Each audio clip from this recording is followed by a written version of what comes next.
오늘도 거룩한 주일에 주 앞에 함께 모여 예배하게 하신 하나님 참 감사합니다.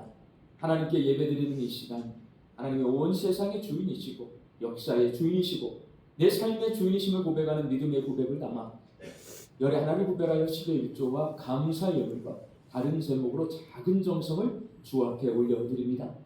저희가 주께 드리는 이 정성 위에 복을 내려주시어서 주인 되신 하나님의 뜻대로 하나님의 나라와 하나님의 교회와 하나님의 선교와 다음 세대 자녀들과 어려운 이웃들을 위하여 사용되어지는 복되고 귀한 예물 되게 하여 주옵소서. 하나님, 환절기를 살고 있습니다. 일교차가 심합니다. 우리 양림의 성도들 강건케 하여 주옵소서. 일용할 양식을 거두며 자족과 감사함을 잃지 아니하고 믿음으로 살게 하여 주옵소서. 그저도 살고 있는 내 가족과 자녀들 위해 함께 하여 주시어서 하나님 향한 예배자로 살게 하여 주셔서 주일에 함께 예배하게 하시고 삶으로 예배하며 살아가는 믿음의 삶을 살아낼 수 있게 하여 주옵소서. 육신이 연약하여서 낫기를 간구하는 환우들이 있습니다. 예수님의 능력으로 치유함을 얻게 하여 주시고 오랜 시간 침상에 누워 계시는 장기 환우들과 어르신들이 천국 소망 붙들고 오늘 이 하루를 살게 하여 주옵시며 애쓰고 힘써서 돌보는 가족들 위해 새 힘을 더하여 주옵소서. 예수님의 이름으로 기도하옵나이다. 아멘.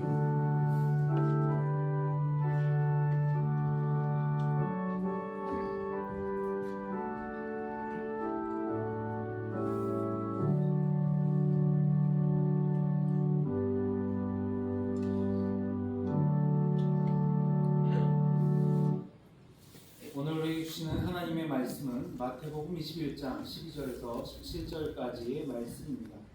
마태복음 21장 12절에서 17절까지의 말씀을 저와 여러분이 한 절씩 교독하겠습니다. 예수께서 성전에 들어가사 성전 안에서 매매하는 모든 사람들을 내쫓으시며 돈 바꾸는 사람들의 상과 비둘기 파는 사람들의 의자를 불러 엎으시고 그들에게 이르시되 기록된 바 내 집은 기도하는 집이라 일거림을 받으라 하였거늘 너희는 강도의 소굴을 만드는 거다 하시니라. 맹인과 저는 자들이 성전에서 예수께 나아오매 고쳐주시니 대제사장들과 서기관들이 예수께서 하시는 이상한 일과 또 성전에서 소리질러 호산나 다윗의 자손이여 하는 어린이들을 보고 놀라요. 예수께서 말하되 그들이 하는 말을 듣느냐. 예수께서 이르시되 그렇다. 어린 아기와 젖먹이들의 입에서 나오는 찬미를 온전하게 하셨나이다 함을 너희가 읽어본 일이 없느냐 하시고 그들을 떠나 성 밖으로 베다니에 가서 거기서 기도하시니라. 아멘.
아멘.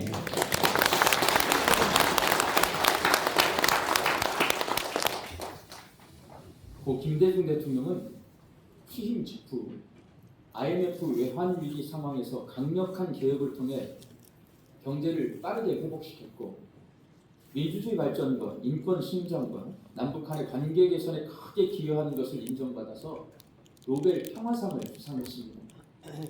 이는 우리가 공통적으로 알고 있고 이야기하는 김대중 대통령의 모습입니다. 그런데 우리 광주 사람은 망월동 묘지에서 서럽게 통곡하던 김대중 대통령의 모습을 이야기합니다. 목포 사람은 목포에서 국회의원으로 출마했는데요, 떨어졌어요. 그리고 강원도로 갑니다. 강원도에서 2번 더 떨어지고 다시 목포로 돌아와서 4번째 도전해서 목포에서 당선된 3전 4기의 김대중 대통령의 모습을 이야기합니다. 목포 사람들은 그래요. 전주 사람은 전주 비빔밥처럼 영혼함이 섞여야 우리나라가 진정한 민주주의 국가가 될 수 있다고 힘차게 연설하던 전주 비빔밥을 언급했던 김대중 대통령의 모습을 이야기합니다. 신약성경의 마태, 마가, 누가, 요한, 사복음서는 예수님 이야기입니다. 마태복음은 유대인들에게 들려주는 예수님 이야기고, 마가복음은 로마인들에게 들려주는 예수님 이야기고, 누가복음은 이방인들에게 들려주는 예수님 이야기고, 요한복음은 먼저는 요한 공동체에 속한 사람들, 요한이 선생님이고요. 그 요한을 따르는 사람들이 있었어요. 요한 공동체라고 해요. 그 요한 공동체에 속한 사람들과 다음으로는 모든 그리스도인들에게 들려주는 예수님 이야기입니다. 각각의 복음서는 수신자인 청중을 생각하면서 그들에게 예수님이 어떤 분이신지를 소개하기 위해서 예수님의 설교, 가르침, 그리고 기적을 기록해 놓고 있습니다. 그래서 김대중 대통령에 대해 모든 사람이 공통적으로 알고 있는 이야기가 있고, 광주 사람, 목포 사람, 전주 사람들만이 아는 아주 특별한 이야기가 있듯이 사복음서는 모두가 공통적으로 알아야 할 9가지 사건, 그리고 각 복음서의 청중들이 알았으면 하는 특별한 이야기들을 기록해 놓고 있습니다. 사복음서 모두에 기록되어 있는 9가지 사건은 다음과 같습니다. 세례 요한이 요단강에서 사람들에게 세례를 베푸는 장면, 예수님이 세례 요한에게 세례를 받으신 장면, 예수님이 오병이어 기적을 행하신 장면, 예수님이 예루살렘에 입성하신 장면, 예수님이 예루살렘 성전을 정화하시는 장면, 예수님이 제자들과 마지막 유월절 식사를 하시는 장면, 예수님이 겟세마네에서 기도하시는 장면, 예수님의 십자가 죽음, 그리고 예수님의 부활, 이렇게 9가지 사건은 마태, 마가, 누가, 요한 모두에게 기록이 되어 있어요. 마치 이 9가지 사건 정도는 알아야 가장 기본적으로 예수님이 어떤 분이신지를 알 수 있다고 말씀하고 있는 것처럼 사복음서 모두 이 9가지 사건을 기록해 놓고 있습니다. 그러나 각 복음서마다 예수님의 이야기를 들려줄 청중들이 다르기 때문에 동일한 사건을 기록하면서도 듣는 사람들이 잘 이해할 수 있도록 강조점을 달리하고 있습니다. 유대인들이 들어야 돼요. 그럼 그 유대인들에 맞춰서 똑같은 오병이어 사건인데 다르게 기록이 되어 있어요. 이방인들이 듣고 있어요. 그럼 그 오병이어 사건을 이방인들이 듣기 편하도록 다른 모습으로 기록이 되어 있다는 말씀입니다. 오늘 본문 말씀은 이 9가지 사건 가운데 하나인 성전 정화 사건이고, 마태복음은 유대인들에게 예수님의 이야기를 들려주기 위한 책입니다. 성전 정화잖아요. 유대인과 이방인이 예루살렘 성전에 대해 똑같이 생각할 수 없습니다. 유대인은 예루살렘 성전을 사랑하고 그리워하지만 이방인들은 예루살렘 성전은 어떤 곳이냐? 나 한 번도 가보지도 않았고요. 잘 몰라요. 그냥 이스라엘에 있는 종교 시설, 예배당이에요. 예배당. 제가 이번에 성지순례를 다녀온 이집트와 터키는 모두 이슬람 국가입니다. 우리 광주에 다니면 곳곳에 예배당이 있어요. 여러분, 우리나라 밖을 나가요. 이렇게 도시 곳곳에 아니면 농촌 마을마다 예배당이 있는 나라가 있을까요? 없을까요? 거의 없습니다. 유럽에도 이러지 않아요. 근데 우리나라는 가는 곳곳마다 예배당이 있어요. 정말 신기한 모습인 거예요, 이게. 그런데 이집트와 터키는 이슬람 국가이기 때문에 가는 곳곳마다 뭐가 있을까요? 모스크라고 부르는 이슬람 사원이 서 있어요. 우리보다 숫자가 훨씬 더 많습니다. 엄청나게 큰 사원들이 곳곳에 서 있어요. 제가 리브가의 고향, 이삭의 아내 리브가 있잖아요. 리브가의 고향 하란이에요. 아브라함이 하란에서도 살았거든요. 그 하란을 방문했더니 그곳에 뭐가 있냐면 세계의 모든 이슬람 사원 중에 가장 오래된 사원이 있는 거예요. 가장 오래된 사원, 첫 번째 사원. 그러니까 현지 가이드가 무슬림이기 때문에 자기가 엄청 막 자랑을 하는 거예요. 근데 저는 목사잖아요. 관심이 있을까요? 없을까요? 빨리 갔으면 좋겠는데 막 설교가 엄청 길게 해요. 저는 이슬람 사원 별 관심이 없습니다. 저는 이슬람 사원보다는 이집트 카이로의 모카탐 동굴교회에 관심이 있고, 이번에 미사일이 떨어져서 지금 폐쇄가 됐던데 키프로스라는 곳이 있어요. 거기에 우리 교회 바나바 성김학교가 있잖아요. 바나바의 무덤 교회가 있고, 그 무덤 교회 안에 들어가면 바나바의 무덤관이 있더라고요. 거기에. 저는 거기에 관심이 있어요. 마찬가지입니다. 로마인들과 이방인들은 예루살렘 성전에 그닥 관심이 없습니다. 그러나 유대인들은 예루살렘 성전에 관심이 많습니다.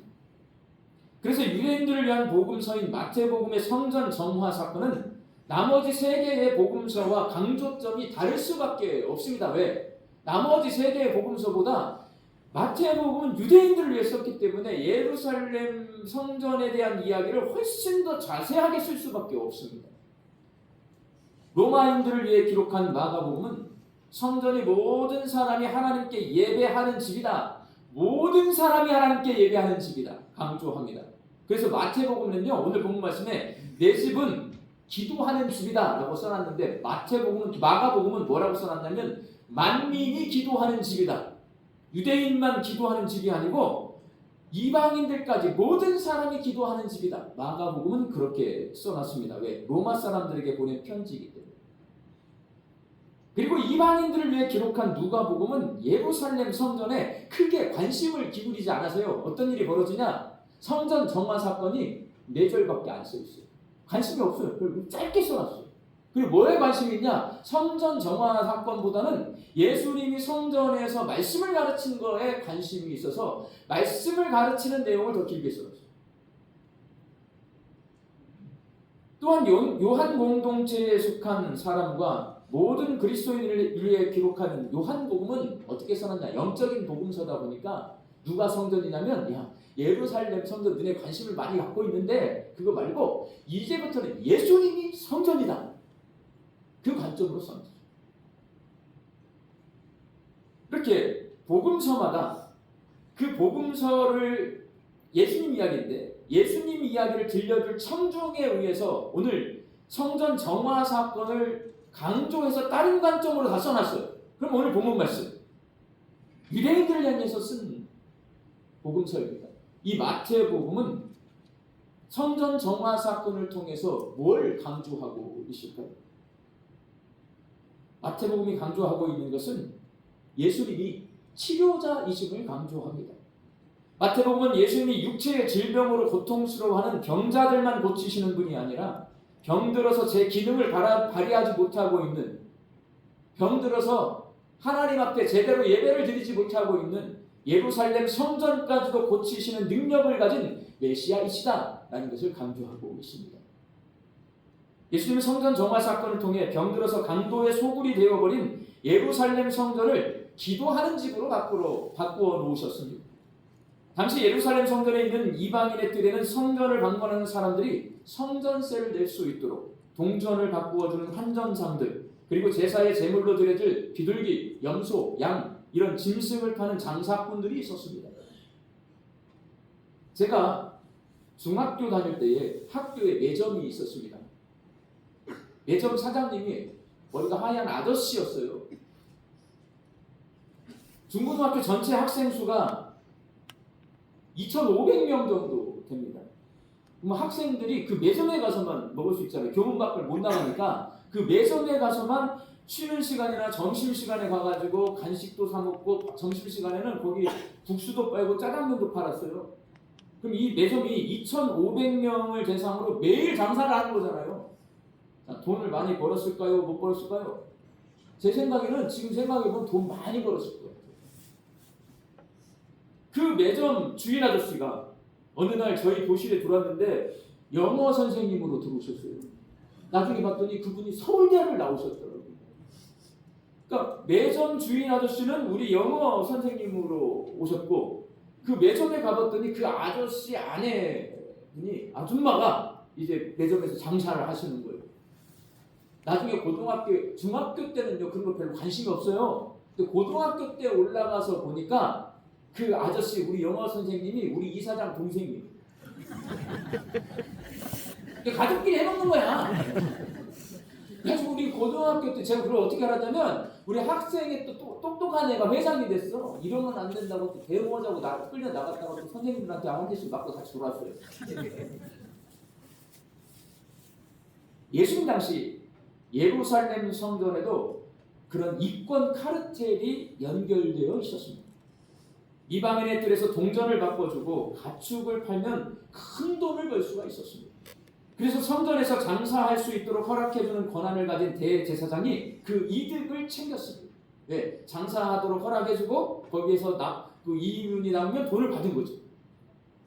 제사를 진리하는 대제사장이 돈 버는 일에 집중하다 보니 예루살렘 성전은 하나님께 제사를 드리러 오는 사람들을 상대로 장사를 해서 돈을 버는 강도의 소굴이 되고 말았다. 예수님이 말씀하십니다. 그러다 보니 예수님이 강도의 소굴이 되어버린 성전에 들어가서 장사꾼들을 내쫓으시고 돈 바꾸는 사람들의 상과 비둘기 파는 사람들의 의자를 둘러 엎으시는 아주 과격한 행동을 하십니다. 성경은 좀처럼 볼 수 없는 예수님의 폭력적인 모습을 예루살렘 성전을 정화하면서 보여주신단 말이에요. 그 정도로 당시 예루살렘 성전이 얼마나 심각하게 병들었는지를 우리에게 말씀해 줍니다. 그리고 이사야 선지자의 말씀을 인용해서 병든 예루살렘 성전을 하나님께 기도하는 집으로 고쳐 놓으시겠다. 예수님이 선언하십니다. 이사야서 56장 7절에는 이는 내 집은 만민이 기도하는 집이라 일컬음이 될 것임이라고 기록되어 있지만 마태복음 오늘 본문 말씀 13절에는 만민이를 뺍니다. 그리고 기록된 바 내 집은 기도하는 집이라 일컬음을 받으리라 하였거늘 이라고 기록해놓고 있습니다. 만민이 기도하는 집은 이방인을 포함한 모든 사람이 기도하는 집이라는 말씀입니다. 그러나 마태복음은 유대인들을 위해 기록한 책이기 때문에 만민이를 넣을 필요가 없어요. 뺍니다. 그냥 유대인들은 그냥 내 집은 기도하는 집이다 이 말씀 다 이사야서 말씀을 다 알고 있기 때문에 빼고 그냥 써놨어요. 신약성경에서 기도를 말할 때에 헬라어 데시스 그리고 프로시케 두 단어를 사용합니다. 데시스는 필요를 채워달라고 간구하는 것. 하나님 나 이거 필요해요. 하나님 내 소원은 이거예요. 하나님 나 아픈데 고쳐주세요. 데시스의 기도입니다. 프로시케는 하나님과 사귀고 신뢰의 관계를 맺는 것을 말합니다. 프로시케는 뭐냐? 내가 예배당에 왔어요. 예루살렘 성전에 왔어요. 그러면 거기에 하나님과 깊은 대화를 하면서 하나님을 알아가고 하나님과의 관계를 개선하고 하나님과 더 깊은 사귐을 하는 게 프로시케라고 하는 거예요. 그게 사귐의 기도라고 하는 것입니다. 내 집은 기도하는 집이다 해서 기도는 프로시케를 사용했습니다. 그래서 예수님이 말씀하신 기도하는 집은 내 소원을 아뢰는 집이다 라는 말씀이 아니라 예루살렘 성전이 하나님과 깊이 사귀고 신뢰의 관계를 맺는 곳임을 말씀하고 있습니다. 예수님은 하나님 대신에 돈을 쫓는 강도의 소굴로 변해버린 예루살렘 성전을 하나님과 사귀는 기도하는 집으로 회복시키겠다고 선언하신 후에 저는 예수님의 이 점이 마음에 들어요. 말하고요. 말만 해. 그렇지 않아요. 예수님. 실시.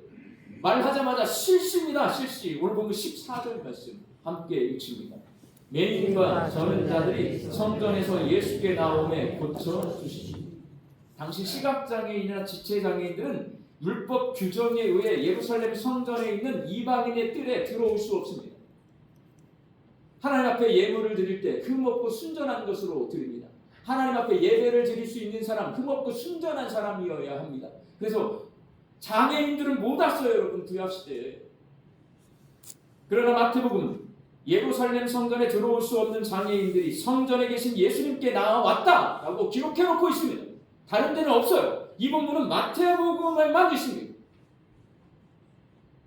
율법의 규정을 잘 알고 있는 유대인들을 위한 복음서인 마태복음에만 이걸 기록해 놓은 이유, 예수님이 강도의 소굴을 기도하는 집으로 프로시큐로 바꿔놨어요, 여러분. 그럼 그 기도하는 집이 어떤 집이냐? 유대인들은요, 장애인들을 부정하다고 생각했어요. 못 오게 했어. 그러나 예수님은요, 그 집의 주인이세요. 하나님이세요.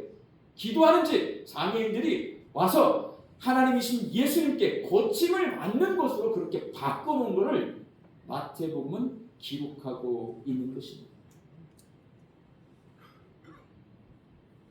그 모습을 지켜본 어린아이들이 오늘 본문 말씀에 보면 호산나 다윗의 자손이여 라고 소리질러서 외치며 예수님이 메시아이심을 찬미했습니다.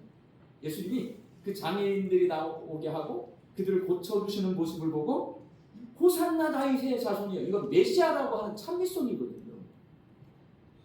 원래 예루살렘 성전은 찬송과 존귀와 영광을 올려드리며 하나님과 사귀는 집인데 사람들의 욕심이 장사하는 강도의 소굴로 만들어버렸습니다. 예수님은 예루살렘 성전이 하나님을 찬미하며 예배하는 본래의 기능을 수행할 수 있도록 고쳐 놓으셨습니다. 장애인들이 앞으로 나와서 예수님이 고쳐주셨어요. 그 모습을 보고 어린아이들이 예수님이 메시아이심을 찬송합니다. 이 또한 마태복음에만 기록되어 있습니다. 일종의 마태복음은 유대인들에게 예수님께서 예루살렘 성전을 프로시케 기도하는 집으로 고쳐놓자 유대인들이 잘 알고 있는 것처럼 하나님을 찬미하며 예배하는 본래의 예루살렘 성전의 기능을 회복했다라고 말씀해주고 있습니다. 마태복음은 유대인들에게 하나님을 내세워 장사하는 곳이 되어버린 예루살렘 성전을 치료자이신 예수님께서 하나님과 사귀고 치유와 회복의 은혜를 경험하고 하나님을 찬미하는 기도하는 집으로 고쳐 놓으셨다. 이걸 강조하기 위해서 성전 정화 사건을 기록해 놓았습니다.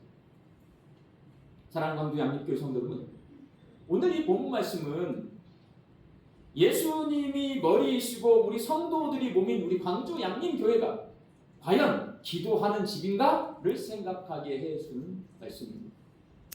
그리고 이제는 예루살렘 성전이 아니라 성경이 우리에게 우리 몸이 성령님이 거하시는 거룩한 성전이라고 성경은 우리에게 말씀하고 있어요. 내가 성전인 거예요. 그러면 나는 기도하는 집인가? 라는 질문을 던지게 됩니다. 예루살렘 성전에 이방인의 뜰이 장사꾼들의 이권 카르텔로 가득 찼던 것처럼 우리 양림교회가 사람들의 욕심과 유익을 채우기 위한 그런 공동체가 아닌지, 내 욕심과 내 유익을 채우려는 사람들이 모여있는 공동체가 아닌지 생각해 보아야 합니다. 그리고 성령이 거하시는 성전인 내가 내 자신의 유익을 채우고자 하는 욕심으로 가득 차 있지는 않은지 생각해 보아야 합니다. 이런 거예요. 쉽게 말씀드리면 여기 계신 분들 여러분 전에 본 적 있어요? 별로 관심이 없어요? 여기 있는 분들은 일부 찬양대, 믿음 찬양대 분들이에요.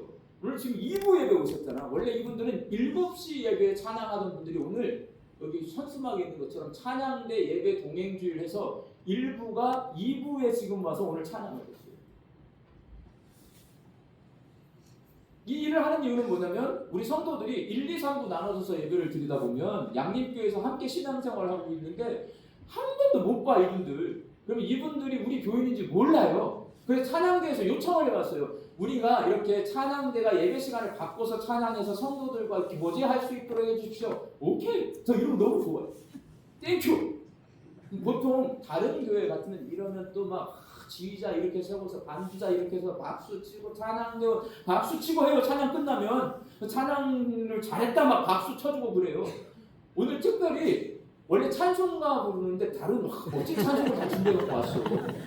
그렇지만 제가 박수 쳐줘요, 안 쳐줘요? 안 쳐줘요. 왜 안 쳐줘요? 그렇게 박수 쳐주면 이 찬양이 누구를 위한 찬양이 되어버리는 거예요. 이분들 칭찬하는 거잖아. 지금 이 찬양은 누가 영광을 받아야 돼요? 하나님이 영광을 받으셔야 되는 겁니다. 한국 교회가 이상한 풍습이 하나 생겼었는데 지금도 대부분의 교회가 그런 것 같아요. 저 아주 어렸을 때는 목사님 축도가 끝나고 광고를 했습니다. 근데 어느 순간부터 목사님 성경 설교 전에 성경 봉독 전에 광고를 하더라고. 나중에 알고 봤더니 광고를 축도 끝나고 하면 다 집에 가버린다는 거예요, 여러분. 그러니까 그 광고가 집에 가기 전에 사람들이 들어야 될 중요한 내용이 있으니까 집에 가기 전에 한다고 성경 봉독 앞에다 광고를 세팅을 해놨더라고요. 그래가지고 그 시간에 뭐 누구 뭐 무슨 상을 받았다, 누구 왔다 막 박수 쳐주고 난리가 나는 거예요. 저는 어렸을 때 그걸 이제 이게 바뀌었는데 잘 모르잖아요, 평신도니까. 나중에 신학교 가서 예배학을 배웠는데 우리 총회 헌법책에 보면 예배 모범이 있어요. 우리 예배 모범은 스코틀랜드 장로교회가 장로교회 출발이거든요. 웨스트민스터 신앙고버트에 근거해서 과거의 초대교회 성도들이 예배드렸던 모범을 그대로 연구를 해가지고 장로교회 모범을 만든 것이 우리 총회 헌법책에 기록이 되어 있고 그 모범을 따라서 우리가 예배를 드립니다. 거기에는 교회 소식이 쭉쭉 기록이 있어요. 근데 우리는 총회 헌법책을 어기고 그 광고를 앞에다 집에 간다고. 예배 시간은 사람이 주인공이 되면 절대 안 돼요. 예배 시간은 우리가 하나님을 서비스해드리는 시간이에요. 여기는 내가 영광을 받고 내가 박수를 받고 내 이름이 드러나고 그러면 절대 안 되는 거예요. 그 정신은 잊어버리면 안 돼요. 잊어버리면 강도의 소굴이에요. 그걸 말하는 거예요. 그걸 잊어버리고 이 시간에 뭔가 막 사람이 축하를 받고 예배 시간인데 사람이 그 광고를 못 듣고 집에 간다고 그거를 중간에 집어 넣어가지고 하나님께 집중해야 될 시간에 사람에게 집중하게 만드는 것. 그게 유대인의 대제사장입니다. 그걸 예수님이 나무라신 거예요. 그걸 예수님이 둘러 엎으신 거예요. 이기적이고 욕심이 가득하다면 예루살렘 성전을 정화하셨던 예수님이 우리에게 찾아와야 돼요. 왜? 예수님이 둘러엎었잖아요. 제가 이거 못 바꿔. 누가 바꿔야 되냐? 예수님이 바꿔주셔야 돼요. 성경에 누가 바꿨냐? 제자들이 바꾼 거 아닙니다. 서기관과 바리새인들이 바꾼 거 아니에요? 예수님이 바꿨어요. 성경이 가르쳐주는 예수님을 초대하는 방법이 있습니다. 그리고 지금도 수도원에 가면 똑같은 방법으로 수천 년 동안 수도원의 수사들이 예수님을 초대하는 기도가 있어요. 주여 나를 불쌍히 여기소서. 여러분 수도원에 가면요, 수도원의 역사가 막 1300년 된 수도원들이 있어요. 거기에 수사들이 들어가서 수도원 생활을 해요. 세상과 인연을 끊고 거기서 막 수도 생활하는데 그 사람들이 아침, 저녁, 점심 그리고 잠자기 전에 새벽에 일어나서 5번 기도를 하는데 주여 나를 불쌍히 여기소서, 주여 나를 불쌍히 여기소서, 1시간씩 주여 나를 불쌍히 여기소서만 하루 5번씩 해요. 그리고 그거를 내가 수도원에 있는 동안 한 1년, 2년, 3년 그렇게 기도합니다. 그게 뭐냐? 예수님 내게 찾아와 주시옵소서. 예수님을 만나게 하여 주옵소서. 예수님의 도움이 필요합니다. 이 말이에요. 여리고의 시각장애인 바디메오 그리고 10명의 남환자, 가나안 여인, 귀신 들린 아들을 둔 아버지가 예수님께 성경에 다 써 있어요. 똑같은 말이에요. 주여 나를 불쌍히 여기소서라고 외쳤고 예수님은 그들을 외면하지 않고 간구에 응답해 주셨습니다. 그러니까 별말 다 안 해도 주여 나를 불쌍히 여기소서 하면 내가 예수님을 초대하면 예수님이 나에게 찾아오세요. 그리고 나를 불쌍히 여겨주세요. 그 기도에 응답해 주신다는 말입니다. 그러니 주여 나를 불쌍히 여기소서라고 소리쳐서 예수님을 초대하고 내가 신앙생활하고 있는 양림교회가 사람들의 사욕을 채우고 유익을 얻으려는 사람들이 모여있는 공동체가 아니라 하나님과 함께 있음을 즐거워하고 하나님과 사귐이 있는 사람들이 모여있는 공동체가 되게 하여 주옵소서라고 기도하세요. 그래야 우리가 온전한 교회가 될 수 있어요. 하나님과의 사귐은 안중에도 없고 내 삶의 유익만 챙기는 강도의 소굴이 되어버린 내가 지혜의 영이신 성령께서 거하시고 성령의 도우심으로 하나님의 기쁘신 뜻을 깨닫고 감탄하고 감격하며 찬송함으로 예배하고 삶으로 예배하는 거룩한 성전이 되게 하여 주옵소서. 나를 위해서도 기도할 수 있어야 합니다. 그렇게 기도할 때에 치료자이신 예수님께서 광주 양림교회와 우리 성도들을 치료해 주셔서 예수님께서 말씀하신 기도하는 집, 이거를 헬라어로 오이코스 프로시케스예요. 오이코스 프로시케스. 이게 기도하는 집이에요. 그 기도하는 집이 될 수 있습니다. 그러니까 고침받을 때 광주 양림교회가 예수님의 치유하심을 경험하는 공동체가 될 수 있고 내가 치료자이신 예수님을 증언할 수가 있습니다. 그렇게 예수님의 치유하심을 경험해야 예수님의 주되심을 찬송하며 영과 진리로 하나님을 예배하는 양림 공동체가 될 수 있고 내가 삶으로 예배하는 그리스도인이 될 수 있습니다. 성전 정화 사건은 십자가 고난을 당하시기 직전에 일어난 사건입니다. 우리는 지금 예수님의 십자가 죽음과 부활을 기억하는 사순절기를 살고 있습니다. 저와 여러분이 이번 한 주 동안 오늘 주신 말씀을 기억하며 우리 마음속 강도의 소굴을 청소하고 하나님과 깊이 사귀는 기도하는 집으로 이 사순절기에 살아날 수 있기를 주의 이름으로 축원합니다. 기도하겠습니다. 주님, 이 사순절 기간에 병든 예루살렘 성전을 고치셨던 예수님 만나기를 소망합니다.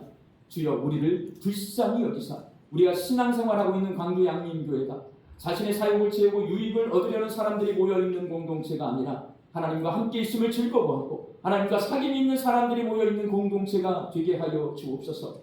하나님과의 사귐은 안중에도 없고 내 삶의 유익만 챙기는 강도의 소굴이 되어버린 우리의 마음을 깨끗게 하여 주사 지혜의 영이신 성령께서 거하시고 성령의 도우심으로 하나님의 깊으신 뜻을 깨닫고 감탄하고 감격하며 찬송함으로 예배하고 삶으로 예배하는 거룩한 성전이 되게 하여 주옵소서. 예수님의 이름으로 기도하옵나이다. 아멘.